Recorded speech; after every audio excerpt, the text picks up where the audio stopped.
Stéphane Goldin, qu'avez-vous vu précisément? Écoutez, ce que j'ai vu, ce sont des scènes que je n'avais jamais pu imaginer. Des scènes de pogrom, des scènes inimaginables. Comme vous l'avez dit, j'ai deux guerres derrière moi, j'ai deux intifadotes, j'ai différentes actions à droite, à gauche. Donc malheureusement, l'odeur du sang, je la connais. Mais là, ce que j'ai vu était indescriptible au niveau de sa sauvagerie. Je n'ai jamais vu ça. Pour ne rien vous cacher, je me suis mis dans un coin, j'ai vomi, j'ai même pleuré parce que je n'avais jamais vu ça. Et c'est pas humain. C'est pas humain, c'est pas sauvage. Il n'y a pas de mots pour décrire ce que j'ai pu voir. Je pense que les soldats, vos compatriotes, vos frères d'armes, peuvent Mhm. affronter ça, ces images-là. Écoutez, je vais vous dire quelque chose. Après les premières heures de la guerre, c'est vrai que j'étais sous le choc. Et quand j'ai vu ces images, la colère est montée en moi d'une façon indescriptible. Ce que l'on entend, ce que l'on voit, ce que l'on lit est assez indescriptible, est assez inimaginable. Vous savez, le Hamas, comme le Hezbollah, comme tous les mouvements terroristes, n'ont pas peur de nous invectiver, de nous pousser à bout.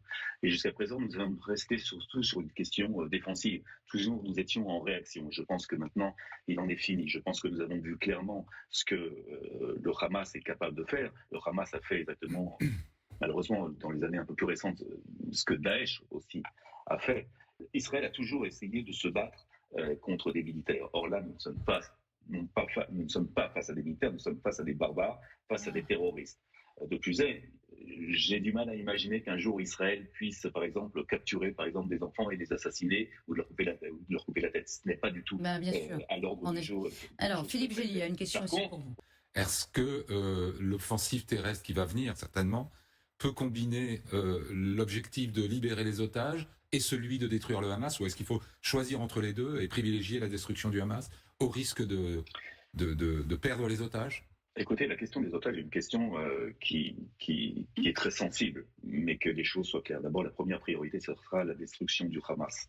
Bien sûr qu'il faudra à tout prix trouver des négociations, sûrement pas par nous, mais avec d'autres, je dirais, éléments extérieurs sur la question, je dirais, des otages.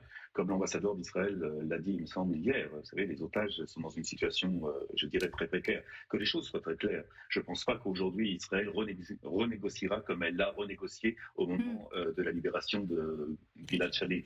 Parce que nous avons dû libérer un nombre de terroristes importants qui aujourd'hui se retrouvent les armes à la main contre nous. Lancer une offensive terrestre au risque que les otages soient exécutés, et l'ambassadeur répond, mais est-ce qu'ils ne seraient pas exécutés de toute façon? C'est la crainte du peuple israélien aujourd'hui? C'est la crainte du peuple israélien. Il y a une angoisse au sein de l'État d'Israël sur ces otages. Vous savez, ce sont nos enfants, nos frères, nos sœurs. Ce sont des gens qui n'ont rien demandé. Pour une partie, ils sont partis faire une fête là-bas. Une autre partie vivait dans le sud d'Israël. Et dans le fond, ces gens-là ont été pris en otage, ont été pris en surprise. Ce ne sont pas, pour la plupart, des soldats. Il y a beaucoup de femmes, beaucoup d'enfants. Donc, tout ça est horrible. Mais comme je l'ai dit auparavant, malheureusement, je vais le dire avec d'une certaine froideur, comme l'a dit l'ambassadeur d'Israël en France. D'abord, la priorité, c'est l'élimination du Hamas. Merci infiniment d'avoir été avec nous, Stéphane Goldin.